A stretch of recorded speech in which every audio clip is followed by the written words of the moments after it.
இறால் தக்காளி குழம்புங்க. வாங்க எப்படி பண்ணுறது பார்த்தலாமா? அதுக்கு ஒரு கடாயில் எண்ணெய் ஊற்றிட்டு எண்ணெய் சூடானதும் சீரகம் போட்டுக்கோங்க. அதுக்கப்புறம் சின்ன வெங்காயத்தை வந்து கொரப்பாக அரைச்சி எடுத்துருக்கேன். அதையும் வந்து அதில் ஆட் பண்ணிவிட்டு இந்த மாதிரி வதக்கி எடுத்துக்கோங்க.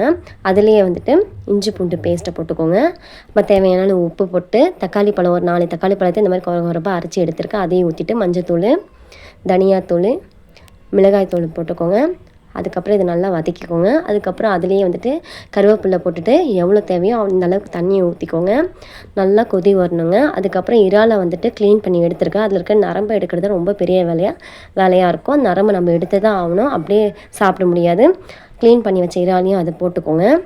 அதுக்கப்புறம் நல்லா வந்துட்டு இறால் வந்து ஒரு 10 நிமிஷம் வெந்தாலே போதும். இல்லைன்னா வந்து ஒரு மாதிரி லப்பர் மாதிரி ஆகிடும். அதுக்கப்புறம் கொத்தமல்லி தூவி விட்டுக்கோங்க. அதுலேயே வந்து லெமன் ஜூஸ் புழிஞ்சு விட்டுட்டு அதுக்கப்புறம் பச்சை மிளகாய் ஃபஸ்ட்டே போட்டிருக்கோம். நான் போட மறந்துட்டேன், இப்போ போட்டுட்டேன்.